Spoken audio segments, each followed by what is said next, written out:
Yeah. Which one do you want to start with? Probably. I guess we'll start with Widow, I guess. I am weeping just a little bit because we're not coaching Sojourn. Yeah, I thought Oh, I'd thank you so much. I feel like Sojourn's probably not even that super good right now either. Um, Yeah, she feels she's still good a lot of the time, yeah. but Okay, she fair isn't enough. like broken. Yeah. I feel like the nerfs have slowly caught up with her, and then also like Yeah, the hit scan buffs, like little bit of Cassidy. You know what I'm saying? Like right. you And know, yeah, and ball's annoying. ball. Oh yeah, true. Okay, fair enough. All right, let's just zoom through your form real fast. Well, do you have any questions? Yeah, I actually I have some struggles because All right, please. I joined a team for the first time, like Nice, a congratulations. scrim team. Yep, Yeah, we're doing open division stuff like that. So right on. two people I know from the past, way back when I was on like in Diamond, we played together. But now, like half the team is people I have no clue who they are, Yeah, really. yeah, And just I like the team. Like I like so first off, makes that sure. Like everyone's super nice. It's that, but I've developed some issues because for me, never playing really team and just focusing on ranked, I've developed some things that are biting me in the butt now. So one of them is I'm very insecure about my play with yeah, teammates, yeah, and yeah. from ranked, I've developed a really good tool where like I look at my teammate, I look at everyone in the lobby is just like it's like I'm playing a single player game. Like I don't like if I have a bad game, I Right, don't really care. right. Like I'm not like going to throw on purpose, obviously, but No, I got you. like like if I go like whatever, like 5-7 and I have a bad stat line, I'm like whatever, like it happens, right? But then especially me being like everyone on the team is like top 300, like higher ranked Mm-hmm. than me, and it feels like, all right, I put up a bad performance. It's like nobody says anything, but you kind of, I still kind of I get in my own head about it, and it kind of screws me over for the rest of the whatever if we're Right, playing. right. It's the downward spiral, right? Yeah, Right, I got you. Hmm. Let me think about this for a second, because there is a lot more expectation placed on you, right? yeah. Social expectation. So like you end up in these situations where you feel like almost guilty not playing to your best, right? Um, Right.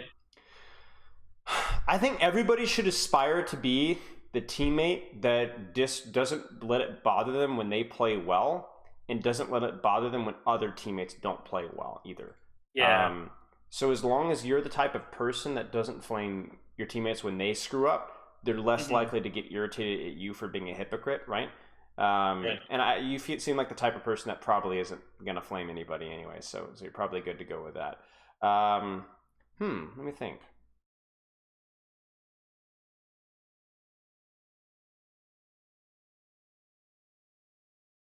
Also, the voice chat aspect of it is a big thing because I never really joined voice. So if I like screw up and feed, like again, I don't get flamed in my team, but you can kind of feel like, okay, everyone reset. Let's whatever, not big. And Yeah. then where like I can kind of like into peace in my head, like I can screw up and like I can be upset with myself, but I'm not gonna hear it from someone else. Especially in ranked, I'll get flamed, right? Right. But in this, I don't like. I get You like actually care anything about these people a better. little bit. Right? Yeah. Right. I got you. Um. Okay. Okay. So, why in ranked do you never focus on what other people say? Why is it? Why is it something that you blow off? Whatever GG, Daddy Kisser 334. Yeah. Why do you ignore what they say? Because I thought about this as well, and it's like me improving from where I was at one point to where I am. I now know I can improve. Right. I can get better. So like I've trusted myself that I will surpass anyone who sits there and flames people. And like if you get upset at me now, I might be terrible now. Like yesterday with 2-10, I was playing pretty bad, right? Yeah. I know in a month I'll be better. I've trusted myself there. Um, so in myself, is not the issue. It's like it's as well because I know Daddy Kisser 420 in rank doesn't really care about getting he doesn't care about the game really. Like Right. if you're sitting there flaming teammates, you care, but you don't you're kind of you're not. Oh, Don't here's a help. hot take. You ready for this one? Even Yeah. if Daddy Kisser 420 cares about the game, the best thing that you could do for Daddy Kisser 420 is to ignore him. There's the irony. Right. Because if you pay attention to him, then you end up trolling the lobby, right? And then you really confirm, and then he gets really upset, right? So the reason why you don't join voice with Daddy Kisser 420 is because you want to give Daddy Kisser 420 your best performance, right? Yeah. Because that's really what it is if you think about it, right? You're trying to play your best. Why? Well, because I want to improve, but also I want to make sure that I'm trying to help my teammates out, right? Right. So you're being the sweet, sympathetic soul, and you didn't even realize it. And that matters in a team environment too, right? Because you want to give your best performance, right? Right. So you still should try to not care about what your teammates think, at least in terms of your performance. Why? Because you're trying to continue to give your best performance. You're trying to continue to improve, right? Right. So that's the irony there. The only reason that you're in voice with your teammates now is why? Because so they can flame you? So they can express their disappointment with you? Yeah. No, it's so that you need to communicate and coordinate your combat. But there's nothing about that. If you're legitimately always trying to improve, you don't need to hear them flaming you. Well, they're not, but you wouldn't need to hear their disappointment in their voice as motivation for you to improve. At least you shouldn't anyway, right? Right. I can relate with this one as well because I do a lot of flag football tournaments, and I was playing a position I was unfamiliar with. And does that mean sports? Yeah. And these guys, respectfully, don't really know the proper way to compete. And so there's one guy in particular who thinks he knows everything about everything. Beth John. And my wife is sitting here and she knows. And so it's like constant 100 to 0. What are you doing this? You need to be doing this. You got to get your head out. You need to be doing this. Like literally in the middle of a game, an important tournament game we're traveling to. And I'm sitting there and I'm like, I legitimately have to tune you out for me to be able to actually give you what you want. And that's obviously the negative side of things, but there's a lot of pressure to do your best, to perform up to snuff and you to do what you think, but you just are going to have to live with failure. You know what I'm saying? Sometime you're going to have to live with failure and just continue to trust the process. So for me, I actually really don't think anything changes. I just think it gets harder to do the same thing that you're doing at rank before.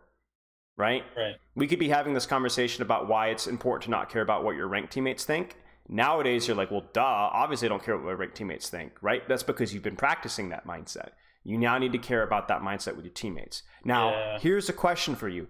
When do you need to be a considerate, caring person about what your teammates think? When? About what? I guess mindset towards the game. Sure. Again, some of my teammates, but I guess it matters to me, in my gameplay where it's, I guess this is obviously I'm using my ult and care that they play around it. Sure. Sure. How about this? Somebody comes up to you and says, you don't communicate near enough in game. We have a really hard time hearing you. Right? What's the difference between that and Daddy Kisser 420 flaming you? Because they actually want the best out of me, where Daddy Kiss is just looking for a excuse. Well, maybe. I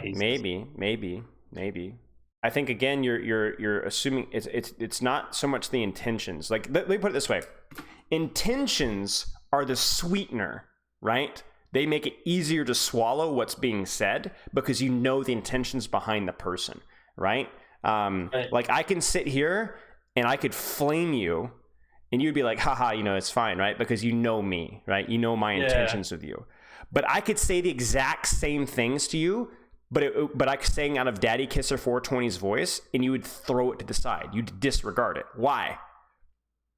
I don't respect Daddy Kisser. Because you don't respect the intentions, right?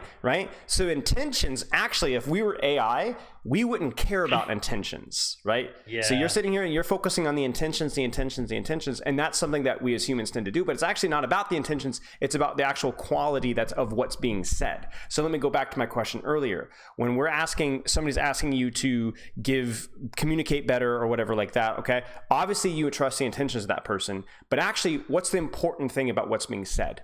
What's being said? Is he flaming you? When he's asking you to communicate more? Yeah, he is, but I respect him and I know the intentions. Well, kind of. I don't like what's flaming? What's flaming? I guess just.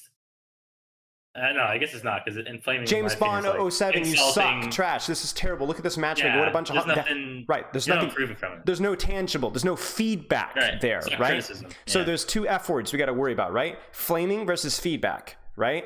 Yep. Flaming versus feedback. The funny thing is a lot of people disregard feedback from low-hanging sources, but that doesn't change the fact that it may or may not be useful, right? If Daddy Quisser 420 is giving you feedback, but you hate, but saying it really rudely, it doesn't necessarily mean what he is saying is wrong. Best advice comes from the worst places. Right. The reason why we tend to listen to our teammates more with stuff like that, though, is because their intentions usually mean what they say is feedback and not flaming. So therefore, we should listen. Right. But that doesn't necessarily mean. So we should always look at the intentions of what's being said. And the reason why that's important is that helps you to decipher what your teammates are saying that you should be helpful and should be focusing on and giving attention to, and what that they're not. If you say, all right guys, reset, right, that's not feedback. Right? Yeah, it's not necessarily flaming either. It's hard to not be emotional in a game like this, but it's, disregard it, let it go. But if they go, hey, we need you to communicate better, I think your angles are too wide, I think you need to be synchronizing this, or I think you need to be practicing your tracer mechanics a little bit here, that's feedback. It may not always be correct, but it's worth giving a second thought. It's worth thinking about, right? These flag football tournaments, right? The reason why I ended up tuning this guy out is even though he was trying to give feedback, it was mostly flaming, and it was so much feedback, 7 different things every 5 minutes, that I knew that I'm not going to be able to process all of this, and I'm not even sure that he's necessarily right either. So I'm going to try and tune him out and select things that I know that are fair or good points and focus on those, right? And that's going to be your skill, and it's going to be a lot harder because actually the intentions of your teammates matter more to you, so therefore it's harder to swallow or disregard things that aren't feedback. It's harder to it hurts you more, right? But that's just going to be a skill you're going to have to learn. You're going to have to get used to disappointing people. I know that sounds like really harsh, but you're just going to have, that's life, right? We don't always live up to people's expectations. So you do the best that you can, and then also try and make sure that you are never making people feel upset. Try and assume the best about your teammates, right? Your teammate screws up, don't be that guy. I don't think you are, but don't be that guy. Because as you can tell right now, being that guy is really disheartening and really discouraging for that player, right? Right. Does that make sense? That actually makes a lot of sense, yeah. Okay. It's hard because there's no shortcut, Yeah, right. It's just nothing easy about it. There's nothing easy about it. But that does give you kind of a priority about what you should be tuning yourself into and what you can kind of tune out. Because even good teammates are just not perfect. They just aren't. Right. So sometimes even your best bud, you're just gonna have to be like, all right, he's a little upset at me right now. It's okay, right? It's all right. Okay. One more. It's a whittleish. It's a easier problem to fix. So okay. The whole thing with synergy and duoing with teammates, I don't really believe that to be true. Just playing with people makes them better. What's your opinion on?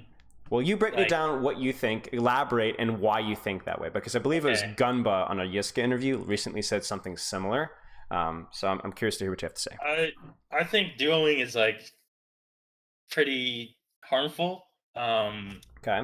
For the obvious SR reasons, where if someone's worse and you kind of split the SR, does that? But then the bigger reasons for me is it changes the way you solo queue and ranked is the training grounds. And if I'm dueling with someone, I'm gonna start playing differently. And this is my issue with scrims. Why I didn't join originally was because if I start playing and making decisions based off what other people calm, or I start playing towards my My Winston dives in, right? And I think Mm, I'm playing Tracer.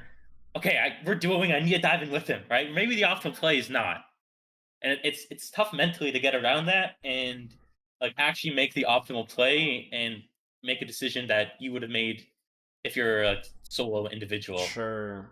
Um, because if I was like, all right, this is a bad play to dive with the monkey, but I'm just gonna do it because we're dueling, right?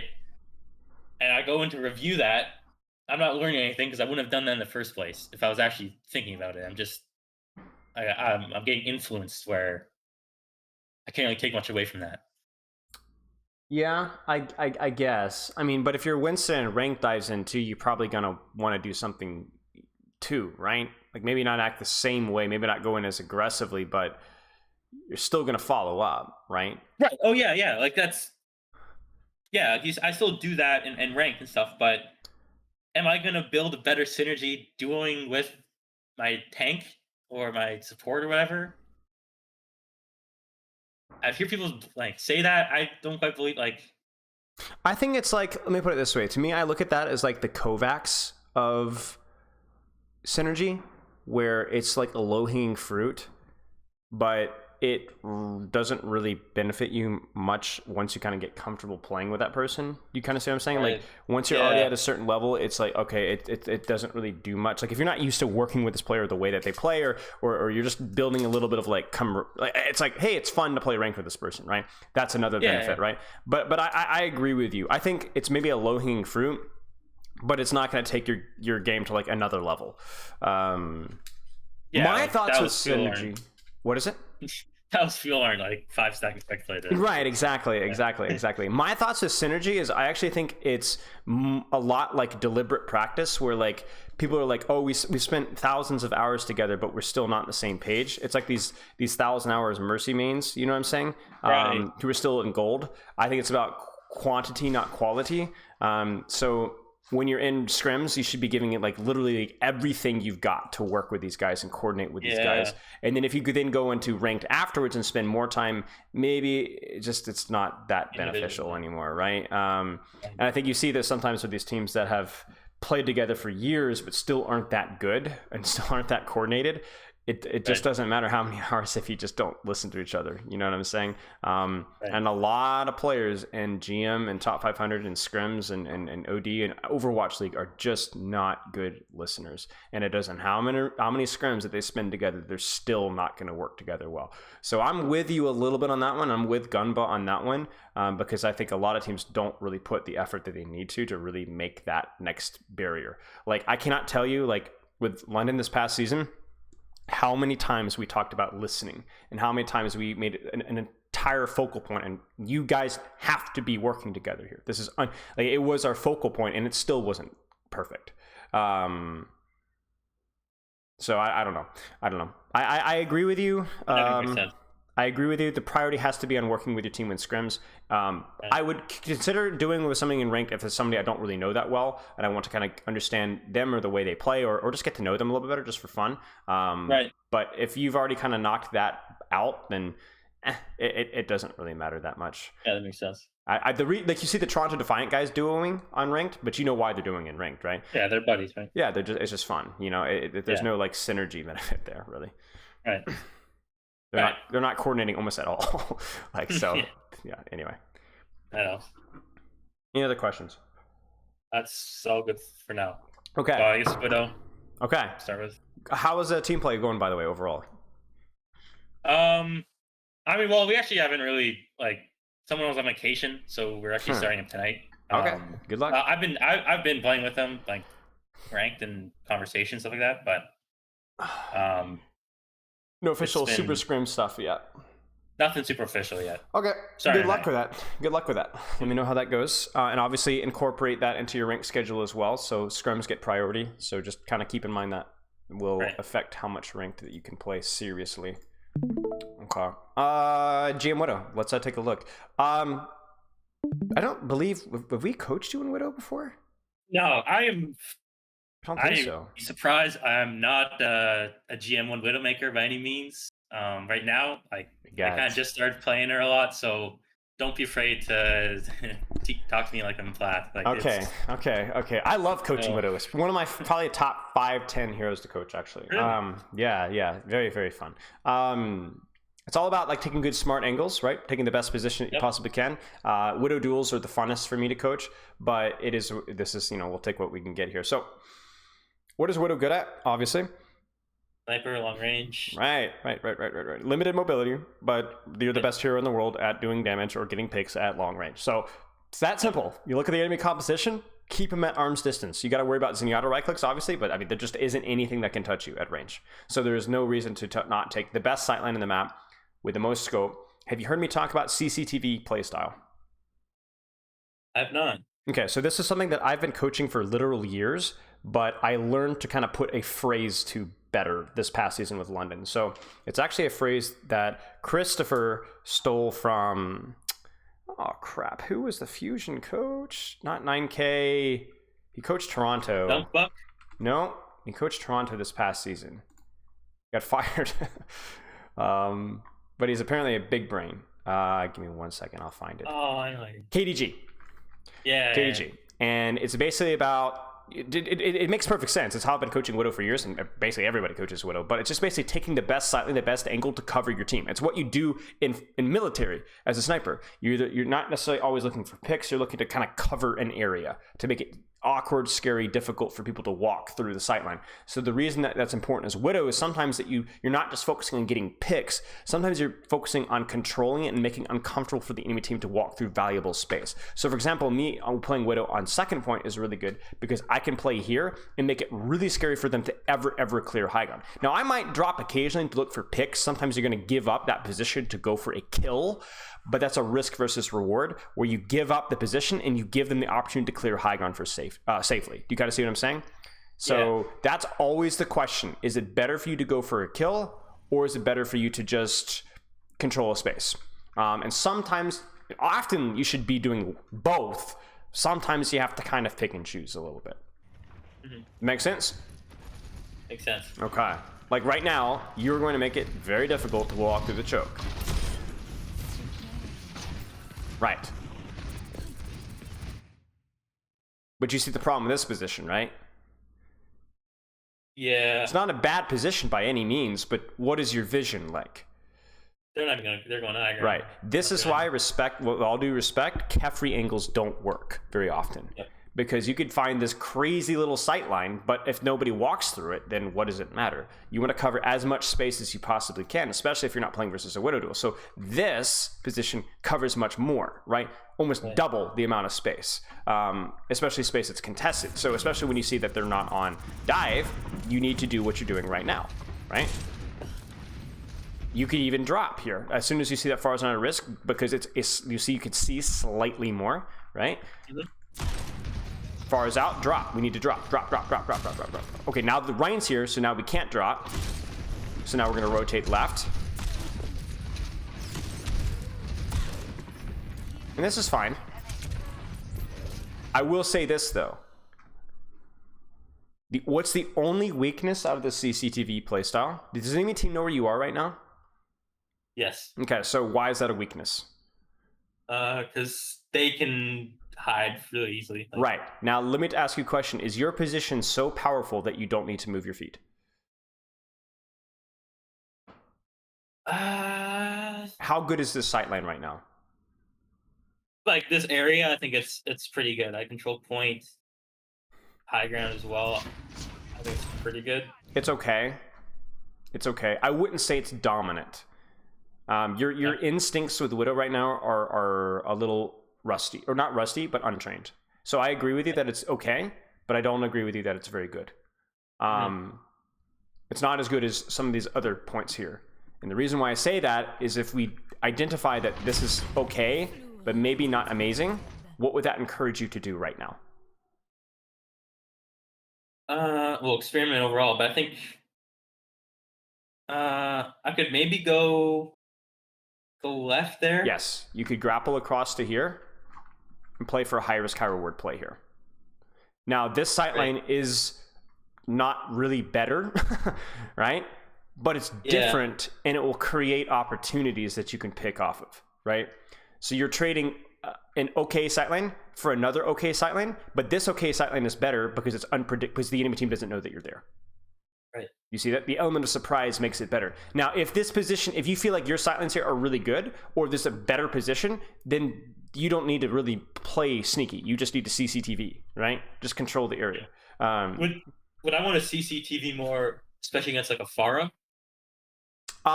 Yes and no. I think this Pharah is trolling the lobby, respectfully. As soon as she gets to here, there is actually no reason for her to do what she does here. This is brain dead. She should immediately, Right. she knows where you are. She has all the space. What should she do? What if this is Yazin? What does Yazin do? He's just gonna jump on me and kill me. Right. He's going to either jump into you and kill Zen, or he's going to swing wide here and you're dead. Right? It's over. It's literally over. Yeah, right. But I don't know what she does here.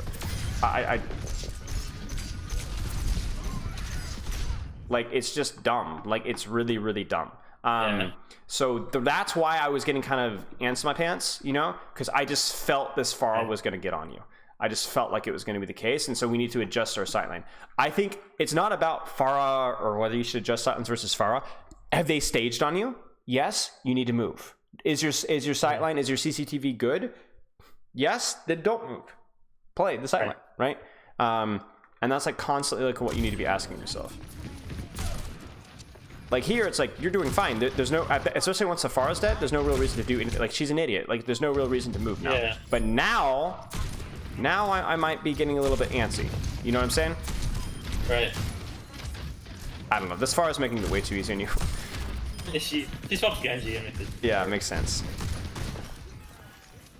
And really the same thing happens with dive too. Like if you see like Genji coming up to here, you might need to just Venomine and disengage and rotate away. Because if he gets on top of you, it's not about hitting the shot. It's you're dead, right? So.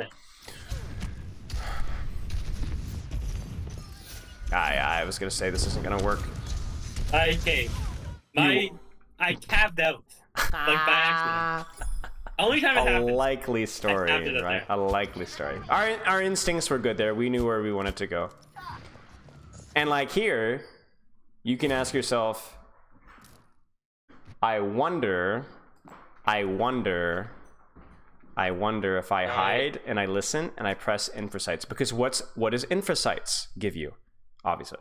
Give me all the information. Like, so then what do you do with it? So then what do you do with it? I could go in the best angle possible. Right, on the most greedy, aggressive angle possible. As long as they're not something like a Winston or a Tracer or whatever, right? But yeah, absolutely. So this is just silly. You pop infrasights and you take a not great angle. It's not a bad angle. Yeah. But you just sit here. And you CCT and do you see how like what areas are you controlling? You're controlling a little bit of point, but Rhine Shield, right? So that's a problem. And you're controlling the sky. Okay. But okay. You know? Not great, not good. Yeah, I had it backwards. Yeah. I'm thinking more I'm against Rhine, so I want to play farther back, but you do. Because, well, yeah, I don't want to be inside him, obviously, but I can go high ground there. Like if Ryan's here and you're over here, this is a real problem for them, right? Because you can see behind, up, and over his shield. The distance between you and Ryan opens up angles, but not here. Yeah, not in front of him. Not in here, and not on the level ground as well, right? So then you need to go around him. You're right that you don't want to be within Ryan's shield's range, right? But I mean, if I was honestly this Reinhardt, I would have probably pinned on you at this point, and just tried to clear you out. But you're just not giving yourself opportunities here. Like again, the limitations of their composition are that they don't have the mobility to be able to punish you on taking more aggressive angles, at least not very quickly. So there's no reason why not to play for a more greedy angle, right? Now, if they were on Tracer or whatever, this would not be as available, but then also they wouldn't necessarily have the resources to just stuff you in a choke. You could just sit there in CCTV and hit your shots and you'd be good to go. Like, they lose something by not having mobility. They open up these angles and flanks to you. And if you don't take them, that's your loss. Because like, I can blame mechanics here. Yes. Yeah, but your mechanics aren't good enough. But you also were creating like zero opportunities, zero angles for better pressure. Now this one's really easy. This is such a dominant position, I probably wouldn't even move from here. unless I see a big opportunity. But you have to kind of, it's like Junkerton first point, right? Yeah. If you're defending Junkerton first point versus like a Rhine comp and they don't have any Widow or enough, you don't have to play cute. You could just sit and control the entire angle and just play Kovacs, right? But not every map is Junkerton first point. Not every map is Blizzard point second, right?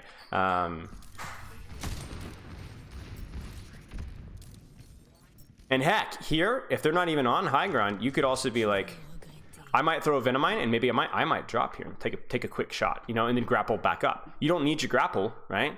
Not at this range, right? Nothing can dive you, so maybe we could drop here. Yeah, this is fine. This is fine. Maybe go for something cheeky. This isn't cheeky though. This is stupid. Like I don't see any reason not to just stay here if you're gonna do this, right? Yeah. I know what you're thinking. Maybe a better sightline on point, but nah, not really. And obviously this is like the Widow travesty where you're like, do I push up? My ball's in. Yeah. Where do I push up? Probably, like I said, just a little bit of reps here, but this is kind of the general vicinity you want to control. So what you would do is you would drop, and then you could rotate inside even, and then take a peek here, right? This is where you win fights, right here. And then you can rotate back up to high ground and go from there.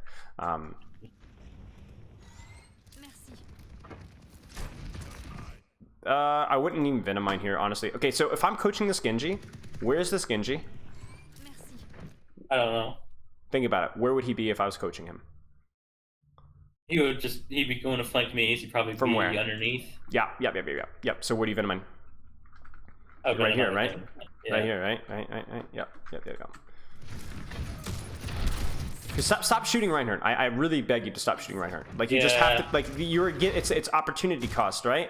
Because what's happening while it's happening? Genji's walking forward. This Genji should have his head blown off for his deflect first. Right. Like already. This Reinhardt's pulling a cloudy.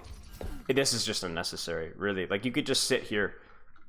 Just sit here and grapple if necessary. Or drop, take a pot shot here, and then like rotate back up. I don't. You see how your sightlines have just gotten significantly worse. Yes, your soldier died, but I don't really think that Ryan earned it. If he pins on you, yes, then he's earned it. But he's not pinned on you. Now we're in trouble. Yeah. I don't know. A lot of this is just going to come with time. Your instincts with Widow are just really bad. But we can accelerate that process, right? Yeah. Yeah. I don't know. It feels like some of your angles are kind of exposing you to multiple sightlines at once, and I don't want to like lose sleep over this too much. Nice. Genji's on the flank, right? Surely he's gonna hard flank at some point, or he's gonna do this.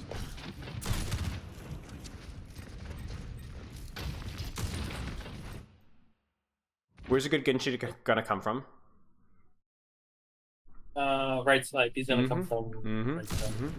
Would me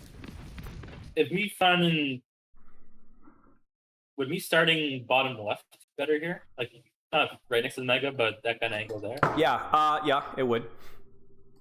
I mean, it's CCTV, right? It's such an oppressively strong sightline, then you don't even necessarily need to do anything. Just hold here with the Venomine. And then maybe you might have to go back. Is there a mini? I think there's a mini over here, right? Yeah. So, yeah, absolutely. 100%. Just the best angle, right? You don't need to do anything cute. You just hold the best angle here, so. Disaster. Too close, right? This angle's fine.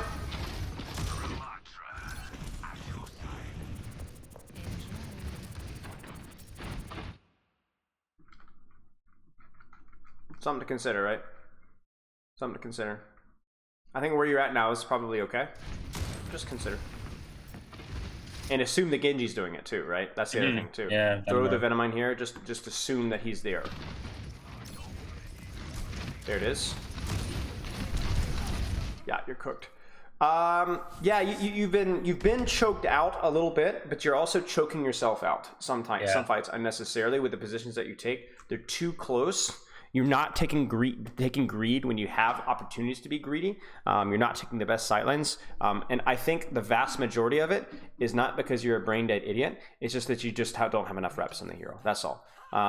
I don't even think your mechanics are that horrible, right? We just need reps, that's all. Any questions so far? No, makes sense. Okay. We have time to do some more of this attack. Probably can finish this VOD, but I don't know how much Tracer you want to look at as well. Your call. If we can look at a point, I think I get what you're saying with Widow. It's just I want to look at like a off point. Okay. With Widow or with Tracer?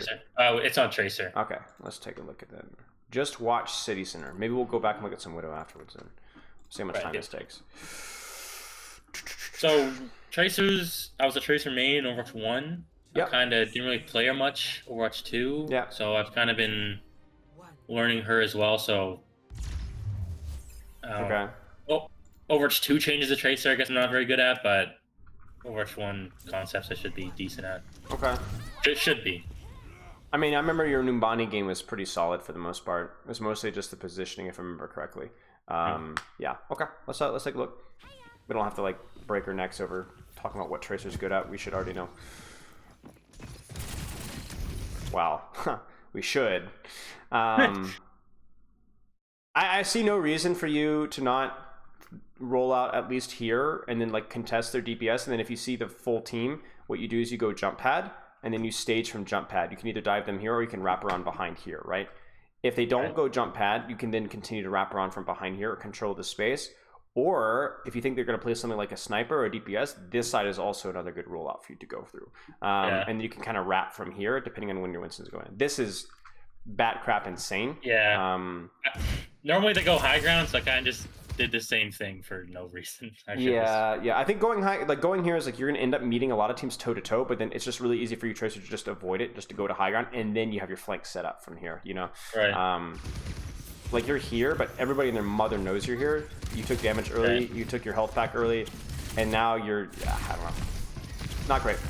Yeah, I'm looking for it. I think their focus on Reaper, by the way, is good. I think it's fine. He was way overextended, and you couldn't get to the Zen in time for your monkey. I just don't think the blink made much sense to me. So, right here, we don't want to do this. You've lost LOS of their backline, you've lost LOS of the Sigma, and you've blinked into Reaper's effective range, and made it harder for your tracking. Let's enjoy this plat tracking. Oh, yeah. Right? You miss your entire clip and you miss the blink melee. You just made it harder for yourself for no reason. So just maintain your distance here. I think the target priority was fine. Easy Wraith Force, and then we could have shot Sigma, and then still controlled the side of the map really, really easily. We just beef it. That's really it. And he kills the soldier too. Yikes. And then obviously staying here is insanity. Like you need to tuck in towards here and then like look for an opportunity to flank behind, or just wait for the Reaper Sigma to walk forward and then punish them from this angle, right? You're playing way, way, way too far away from this backline to not be shooting them. If you're this far away from their backline within their LOS, you have to be shooting them. Yeah. Instead, you're just like kind of chilling out in the open here. And like, I mean, this wouldn't work if you were on Soldier, much less Tracer. Right. Okay. So you know what Tracer's good at, but the execution here is, well, what did they say about that old what was it? The Buccaneers coach, NFL team back in the 70s. They asked him about his team's execution, and he said, "I'm all for it." So this is something else. Nice. Oh dear. Good stage here. And again, it's very similar to like the Widow thing, like, right? Look at their comp. They don't have any mobility, really. So you could take literally any flank that you want, and there's nothing they can do about it. So for you, that might mean you can go with your Winston, clear Sig. Probably not. It's probably going to be doing what you're doing here, clear right. But you have to pay attention to timing, but with your staging, you can do it whenever you want, really. Yeah. And then right here, it's like, this is probably fine. This is probably fine. This is something else.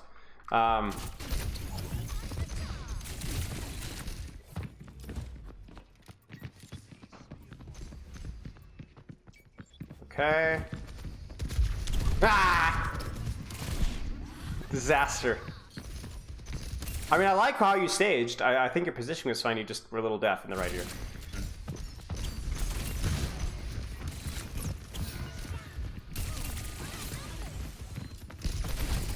Now you gotta be really careful.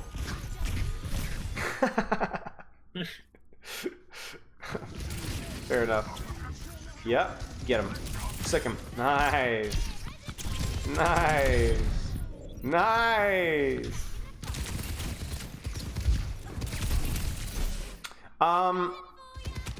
A lot of the mistakes, I know we're cruising through this, but a lot of the mistakes I've seen so far are mechanical in terms of how you're blinking, how you're moving.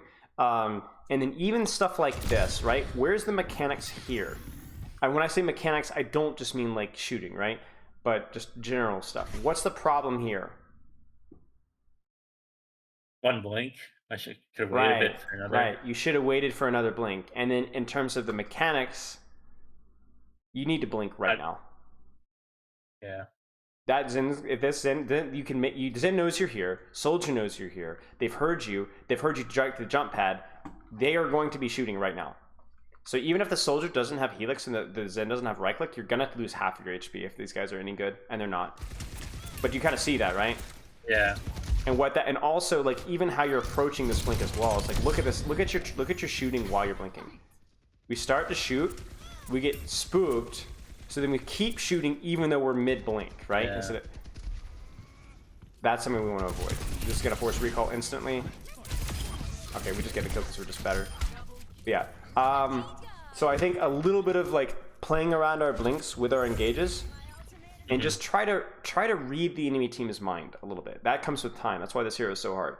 But you need to know that helix is coming. Right. That right click is coming.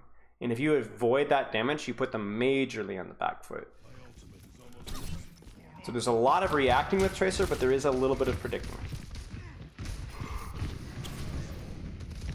Oh, this is tragic. This is really tragic. I mean, there it is, right?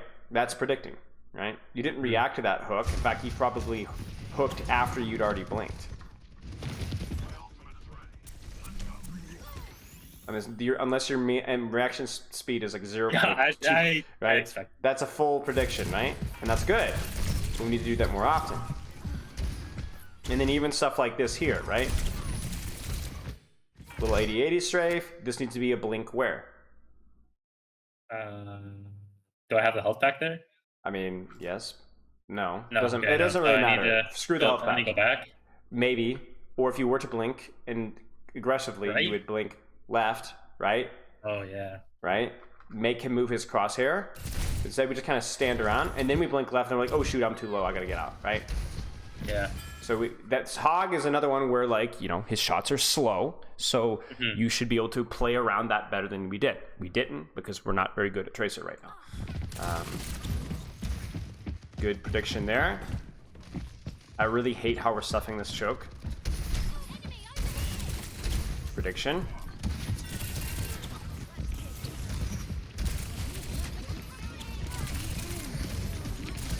Reasonable. Not so reasonable. Nano Death Blossoms. Sayonara. I don't think at first I had an issue with this, but this Roadhog is no babe and very aggressive. So I think this is reasonable. I just think he messed up, that's all. As soon as you see Trance here, I would just be like blinking back, take your angle, and just play for something, you know. Instead, you're like, I must go in, you know. Yeah, get the false spawn. It feels like the vast majority of your mistakes are just silly, stupid mistakes. You just don't play the hero enough. Yeah. We'll go back to Widow, but I want to put our Tracer goals here. What are some things we need to practice with Tracer? Number 1. Play more. Okay. Yeah. But what are some ways that we can accelerate our improvement? Okay, we're going to focus on.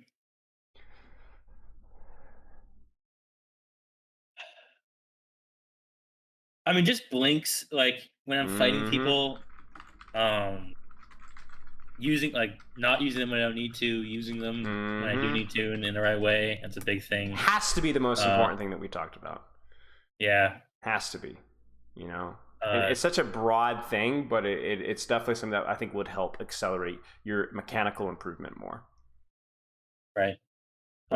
Blinking in a Reaper range, or blinking to avoid damage, or going into fights with 1.5 blinks, or so on. You're going to say something?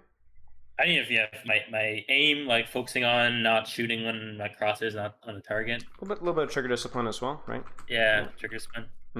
And a lot of that comes from blinks as well, because not the vast majority, but like at least 30% of your trigger discipline comes from mid-clip blinks, where your brain doesn't tell you to stop shooting even though you're blinking. You kind of know what I'm saying? So you're like doing a blink to juke, but you're screwing up your aim just as much as you're screwing up their aim, because your mouse is still taped down, right? Instead of stopping and then resetting and then clicking from there. Okay. That was mostly it. Did you see anything else? Not really. Yeah. Not really. Okay. All right. Let's. We've got the Widow stuff in the back of our mind. Do you want to look more at Widow? Yeah, sure. If you have time. Yeah, I got time. We got time. We started like 10 minutes late as well, so we got time. Okay, so we're on the attack, and that's why I hesitated to write our Widow goals just yet, because we had a little bit of attack going on here. Now I look at the enemy comp. Go ahead. Widow attack. Oh, it's hard, right? I can tell just like my defense what my issue is gonna be, but well, you start to really see what the whole CCTV thing means, right? Yeah. Because when you don't have those angles, when you don't have those positions, then it's a lot harder to actually feel like you're doing anything. And then the positions that you have to take feel like a lot higher risk, higher reward. Right. Because you have to play shorter sight lines, or grapple to a position where you're easier to punish. So, yeah. Go ahead. I should have gone top right. This attack, I always just go left. I just default left. Well, this is what I'd like to do. I was just about to say, I'd like to actually take this attack as an opportunity for you to try and apply some of the things that you learned on the defense. I'm still going to probably yap here and there because I can't stop myself. But let's look for opportunities where you can think about, like, where would I position here? Like right here, like, why? Right? Why? Why even scope at the Rhine? You know what I'm saying? Yeah. Like, think about this Genji over here, or this Ana over here, or this Cassie, or maybe the Genji will double jump or something, right? Like, surely there's at least a chance, you know? You give value to Ryan by shooting his shield, right? Especially with a hero like Widowmaker. You gotta be better than that. You're still doing it. You're just not gonna kill him. You're just not. It's not gonna happen. There it is. One shot. You've done more than, like, the entire seconds after this. Oh, by the way, what do you think about this grapple? It's probably bad. My thinking, there wasn't much thinking. It was probably like, oh, I need a Boo to kill the Zen. But it's probably not the best because my ball is not engaging. Oh, please. Don't be like that. You've been watching too much of my content. Go with your instincts. You have a free kill here. Get the kill. Yeah. You're not gonna die because you don't have grapple, right? Look at the comp. Right. You're fine. Especially your position as well. You're fine. Get the kill. Yeah. If you got a kill, get the kill, right? You know, like you're fine. You don't need your grapple, so use it. Like, this is actually another mistake I see with a lot of Widowmakers when they have nothing that that can dive them, that they need to use grapple defensively for. And so what do? They sit on their grapple. They never use it to reposition aggressively. They never use it to unpredictably shift their angle. They never go for grapple shots to shift their angle and create an advantage. And so then they just, like, straight up die. My favorite is, like, on Circuit Royale on attack. The angles are horrible for Widowmaker. So in a Widowmaker duel, they just sit on the grapple and sit in main for like 3 hours. And they never, ever even try for a grapple shot. It's a major mistake. If you have a grapple, you don't need it for defensive purposes. Use it to adjust your angle, either laterally or vertically, or just use it to get to a better position faster. It's that simple. I don't know. I think this is good. I know it's good. But, like, right now, where should you go? Well, I won't be going top right. Right. Top right. Why? Much better. Because they have no mobility, right? Or they have little mobility. Oh, they do. So they do. But risk reward, right? Risk reward. Right. I could see their backline where if I go left, I'm just shooting around. Right. This is like the support mindset where it's like, I don't die, so this must be a good position, right? But their DPS are doing so much more than you right now. So you need to probably use your grapple, get to here, minimize your risk by doing what?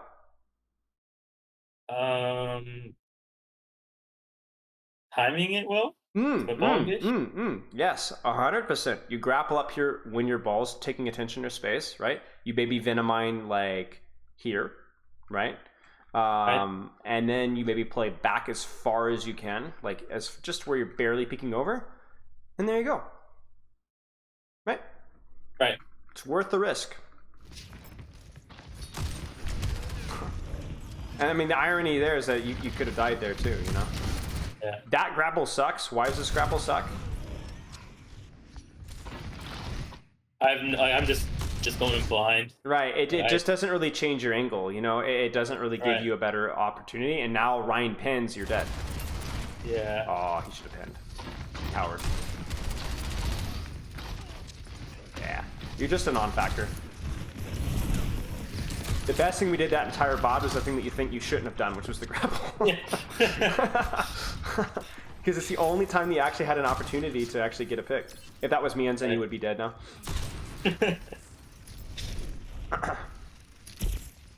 I will say that I at least appreciate that we're scoping down that line instead of looking for Ryan Shield. Yes. Now, what's the problem about this grapple, though?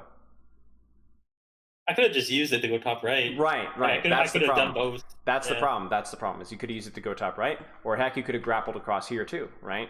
Throw in your Venomine, and then you see this angle here. Right. You see this?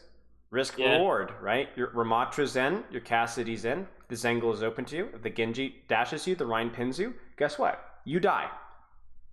But it costs him an arm and a leg, and you probably kill somebody along the way. Okay.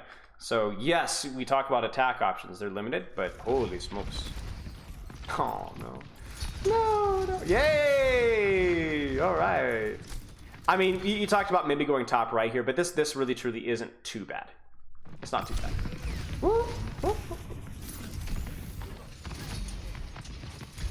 This is what we call a Kefri angle. Yeah. You know, either swing wider, play higher risk, you know, or like you said, go top right. No. You're cooked. You're cooked. I know it. I know it. Ah, no. Jeez. Yeah. Again, this is hard, right? This is like never running a day in your life and then running with ankle weights, right? It's hard, you know. You're new to the hero. Yep.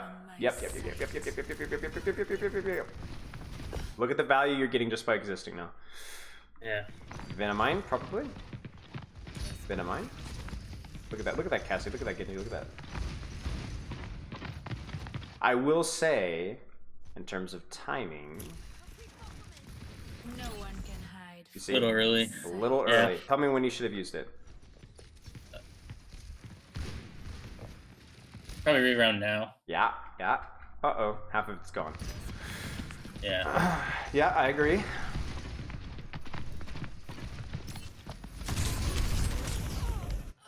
Honestly, sure. I need a Venomine. Yeah, I should get a Venomine. A Venomine save me, but yeah, a Venomine, and maybe playing just a little further back, just a teeny bit further back. That being said, you're dead. It's over. Yeah. You know, you infocided too early. They got a nano Genji on top of you. Whatever. All right, wait. Please. No, we never go back, Widow. Oh. I think at that point I was getting. Yeah, I get you. I get you. Do you want to look at some more of your Tracer? We got 5 more minutes. Sure. All right, let's take a look. Can't wait to look at more of what we said and just decide on the same exact things. And actually, what's fresh in our mind? Widowmaker.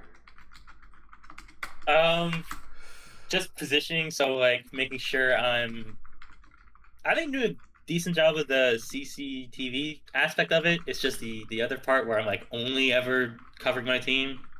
I need to like take my own angle a lot of the time. That's probably the big one. Like, not. I had a Widowmaker friend of mine say, if Widow Duel needs to stop repeaking the same angle. I guess I stopped doing it in the Widow Duel, but I guess it's the same idea in the non-Widow Duel as well. It's about creativity, you know? Yeah. That's why a lot of good Widows are almost instinctual, because it's just like they do things that like you sit there and you analyze and it makes sense, but it looks like craziness sometimes. Right.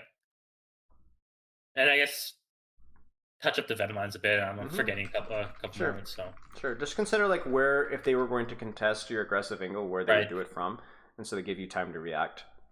Yeah, I think so. And I think the grapple thing as well ties in with the angle. You know, like if you don't need it to save yourself, it is a tool that will allow you to hit more shots. So use it. Right. If you're not using it, it's the equivalent of sitting on an aid because they're not running dive, and you never use it offensively, right? Yeah. Right. It's an offensive and a defensive tool. Use it accordingly. Okay, Tracer.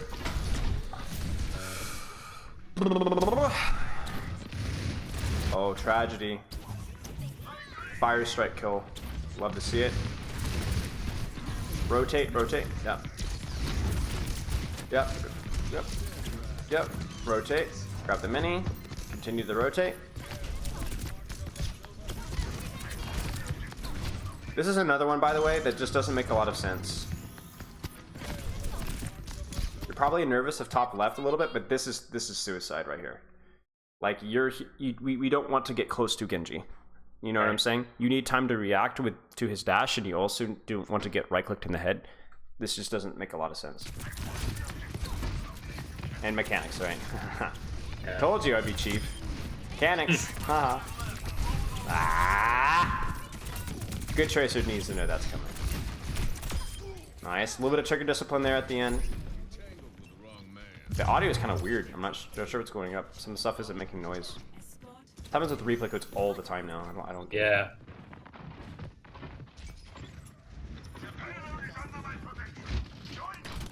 Yeah, your gun's not making noise. That's wild. I will say as well that this is probably the worst flank that you could possibly take. I think something along like threatening from here, if they're all on high ground, then you have the opportunity to take the stairs here or to wrap around from here and be sneaky with it. This is too long. You have good vision, but it's too long for here, and everything you do is gonna take it's gonna take a triple blink, right? Yeah. Everything that you do, right? So, yeah. Also, mechanics. Yeah. Evil. And you could even, like, for example, if you're playing like shorter silence from underneath, you could even be very comfortable, like even shooting Reinhardt from here, right? It's not great, but like you could either do this, but yeah. I just don't think we're setting out for the best angles.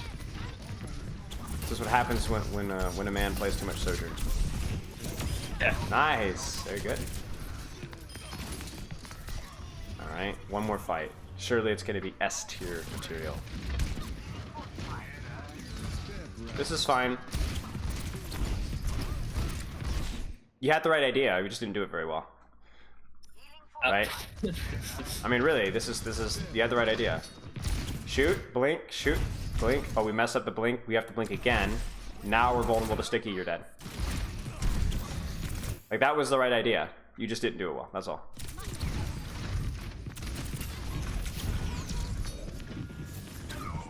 Okay. We got time. Let's keep going. Let's keep going. Let's keep going. I said one more fight. I lied. Let's do one more. You cool with that? Yeah, that's fine. All right. Under. This is where Tracer's really good, right? Cart becomes a big problem. Right. That's actually a good fight. Oh, nice. All right. This is fine. He doesn't have to be shooting. Like, you can shoot anything at this range, right? You can do decent damage to most stuff. Right. Nice. You said it was a good fight? Nano Ryan? Yeah, it was. Oh, this.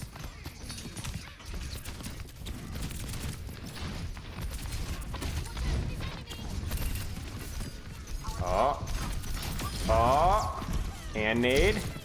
And sleep. I was gonna say you played this fight very well. I was gonna be very upset if you lost this because I think you played it well. Nice. Look at you go.